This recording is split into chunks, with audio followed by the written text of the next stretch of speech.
Oke, Assalamualaikum warahmatullahi wabarakatuh. Selamat datang teman-teman. Pada kesempatan kali ini, kita akan menjelaskan tentang hmm,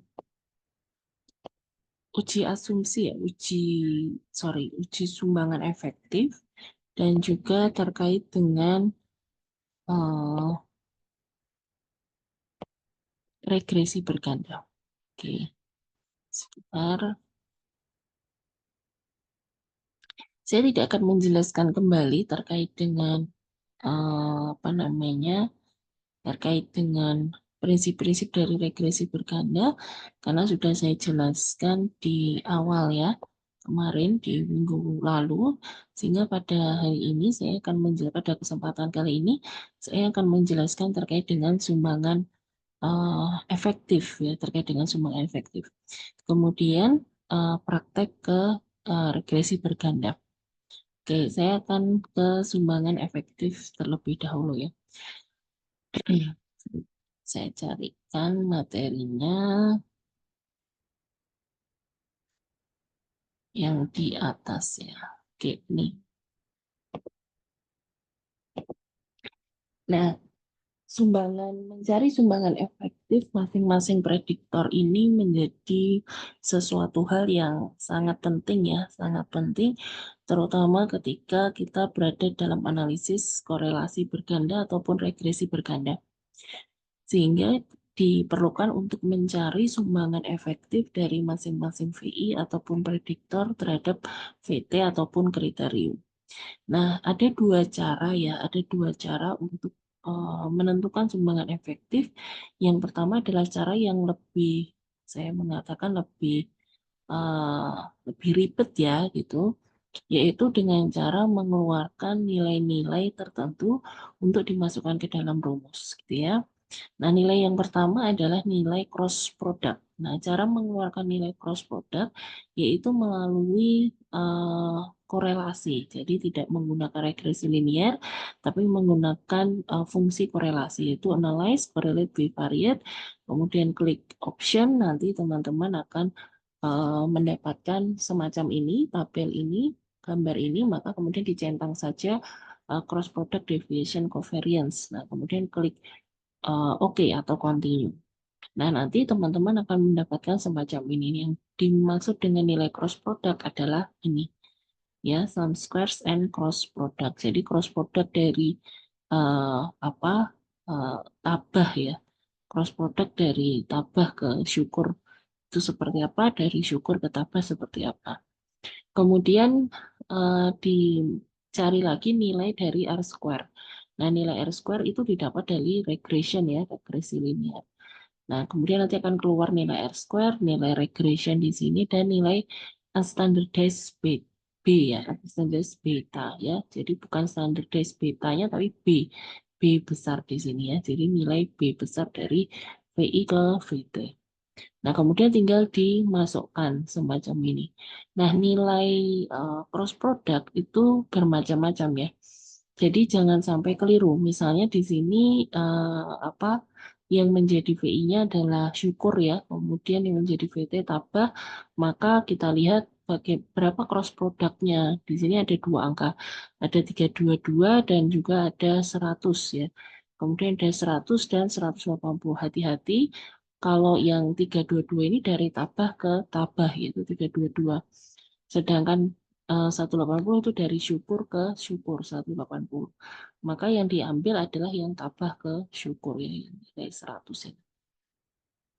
Oke, kemudian tinggal dimasukkan ini untuk mempermudah saja, dan kemudian di rumusnya adalah beta kali cross product kali R square dibagi regression. Dan ini sifatnya mutlak ya, tidak ada sifatnya mutlak, jadi tinggal dikalikan, kalau ada min plus nanti tinggal diberi tanda kurung ya. Nah, kemudian dikalikan 100% ya, dikalikan 100%. Nah, dikalikan 100% sehingga ketika di sini misalnya ketemunya 0,172, maka sumbangan efektifnya adalah 17,2%, semacam itu. Ini cara yang pertama. Nah, cara yang kedua itu adalah tinggal menggunakan nilai beta saja. Jadi menggunakan nilai beta. Ini ya, tinggal dikeluarkan nilai betanya melalui part and partial. Di sini sudah ada ya. Jadi teman-teman di regresi linear tinggal mencentang part and partial, kemudian nanti akan keluar nilai zero order ini. Nah, tinggal dikalikan, dikali 100%, gitu ya.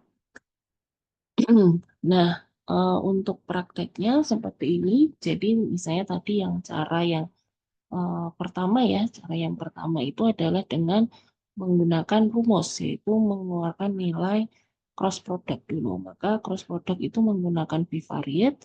Ini sudah saya masukkan ya. Kemudian di option itu tinggal dicentang. Jadi kan awalnya itu reset dulu ya. Awalnya itu kan semacam ini. Nah, ini di option, kemudian ini di centang cross product, continue. Oke. Kemudian untuk yang lain yaitu tadi tinggal analyze, kemudian regression, linear, kemudian tinggal dikeluarkan. Nah, nilai cross product ada di sini. Hati-hati X1 ke Y, X2 ke Y itu punya nilai cross product yang berbeda-beda ya. Jadi X1 ke Y itu adalah 270,00, kemudian X2 ke Y adalah 435,0. Jadi jangan sampai keliru yang dibaca adalah 322 dan 480-nya ya. Ya itu bukan ya. Jadi masing-masing. Kemudian nilai sebentar ini ada kekeliruan karena masih menggunakan sekuensial. Oke, ini saya reset dulu. Ini Y masuk sini, X1, X1, X2 masuk sini, kita oke. Nah, kemudian nilai R square-nya di sini, ya, nilai R square, kemudian nilai regression di sini, ya kan? Kemudian tinggal dimasukkan nilai B masing-masing. Oke, jadi seperti yang di tabel tadi, nilai R square dan regression itu hanya satu, tapi nilai cross product dan nilai B pasti masing-masing berbeda. Ya, karena X1, X2 berbeda. Kemudian bagaimana mengeluarkan zero order? Zero order juga sama, tinggal regression, kemudian linear, kemudian tinggal di save ya. Kemudian di bagian, di bagian statistik ya, di bagian statistik di sini, di bagian statistik teman-teman tinggal mencentang part and partial correlation, continue, oke, maka akan keluar nilai zero order. Oke, tinggal dikalikan beta dikali 100%.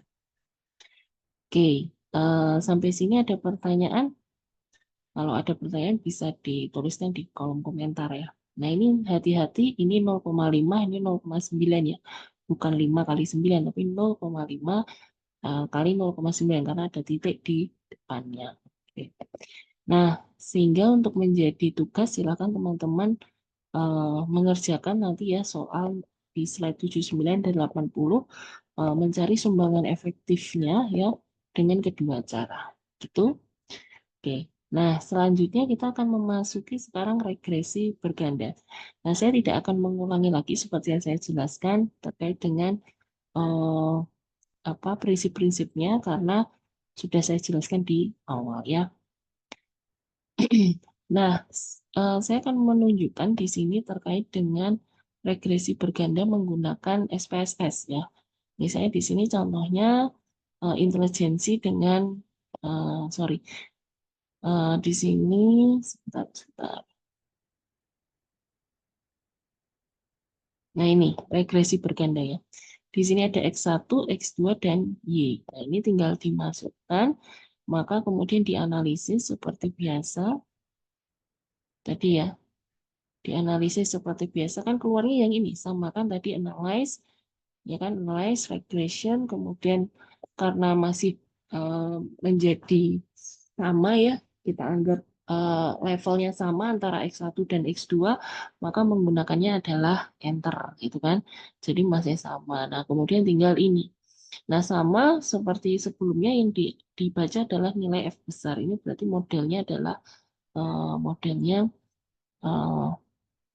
valid atau fit ya, valid atau fit sehingga nanti persamaan garis regresi di sini menjadi bermakna.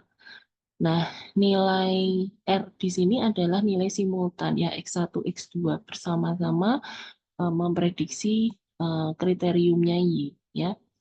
R square-nya adalah sama, dia adalah sumbangan total ya, X1 dan X2 secara simultan. Nah, betanya itu masing-masing. Jadi, hubungan X1 ke Y itu 0,5, hubungan X2 ke Y adalah 0,4. Nah, sumbangan efektifnya itu tadi ya, zero order dikalikan beta atau dengan cara yang lebih rumit tadi. Nah, ini ya, sama ya. Jadi sama, prinsipnya sama dengan regresi sederhana yang kemarin. Jadi persamaan garis linearnya juga bisa diambil dengan menggunakan sama ya, Y sama dengan ini apa A plus BX plus C. BX-nya otomatis ada dua ya, X1 dan X2. Oke, nah kalau dari contoh yang ini mungkin agak berbeda dengan yang di sini ya, agak berbeda yang di sini. Itu kita lihat di sini dia mendapatkan nilai X2-nya itu tidak signifikan, ya kan? Sehingga sebenarnya X2 ini juga bisa untuk tidak ditulis. Sama dengan konstantanya juga tidak signifikan, sehingga bisa juga untuk tidak ditulis. Gitu ya. Oke.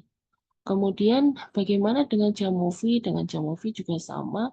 Teman-teman tinggal regression, kemudian linear, kemudian dimasukkan saja y-nya ke dependent, kemudian X1, X2 ke covariat, karena ini kita masih enter ya, metode enter.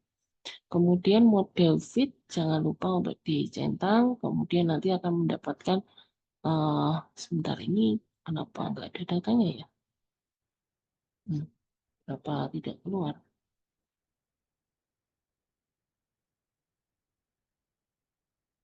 Oke. Oh ya, sorry.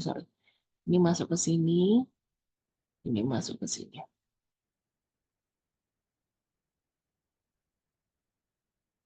Nah, jadi nilai F ini ya, nilai F jangan lupa dikeluarkan ya di F-test, dan di sini teman-teman bisa melihat bahwa hasilnya sama ya. Kemudian untuk standardized estimate-nya, nilai betanya juga sama ya, sama standard estimate. Nah, cuman memang di sini yang membedakan adalah kalau di Jamovi ini kita tidak bisa kemudian mendapatkan sumbangan efektif, data sumbangan efektif. Jadi karena zero ordernya tidak ada, sehingga yang bisa diketahui hanya hubungan ya, hubungannya 0,5 dan 0,4. Sehingga teman-teman kalau mau mencari nilai zero ordernya, maka silakan menggunakan SPSS. Nah, ini menggunakan metode enter. Bagaimana dengan menggunakan metode sekuensial? Ini saya hanya ingin menunjukkan saja ya. Kalau di Jamovi, sekuensial ada dilakukan dengan cara add new block semacam ini. Kemudian S2 kita masukkan di blok kedua. Maka di sini akan muncul model 1 dan model 2. Dan hal yang berbeda lagi adalah muncul delta R square. Sehingga di sini bisa dikatakan bahwa ketika model 1 adalah ketika X1 masuk. Ya, model 2 adalah ketika X2 masuk, sehingga di model 2 ini prediktornya adalah X1 dan X2, sedangkan di model 1 prediktornya adalah hanya X1.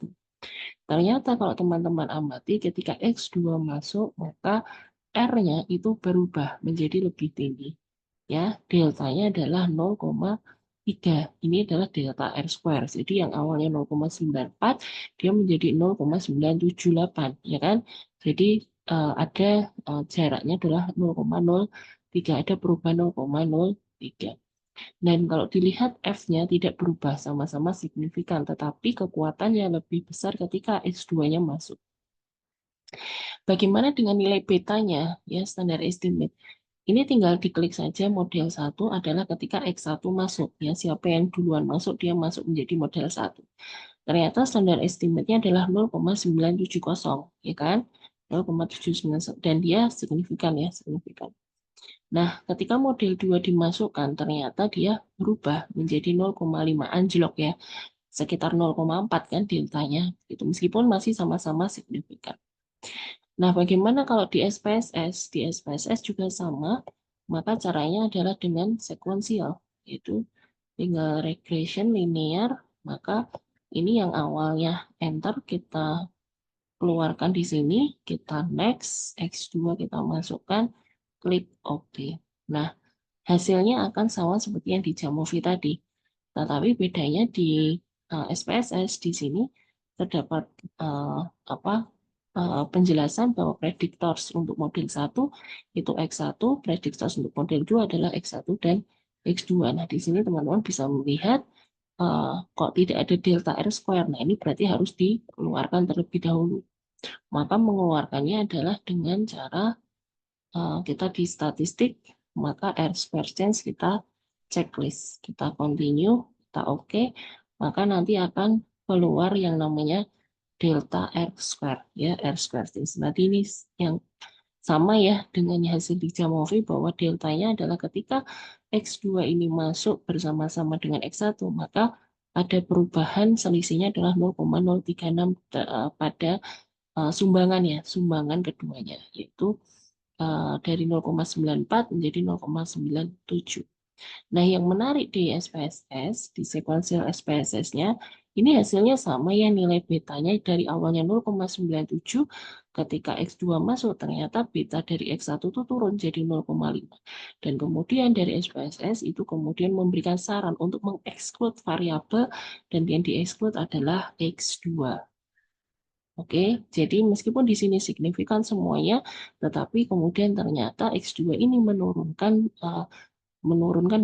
kekuatan hubungan dari X1 terhadap Y, sehingga kemudian di sini secara otomatis SPSS tanpa kita harus klik apapun, dia kemudian memberikan saran untuk mengeksklud dari X2. Nah, ini contoh dari kemudian model sekuensial, tapi sekali lagi teman-teman yang masih S1 di sini teman-teman boleh masih menggunakan metode enter.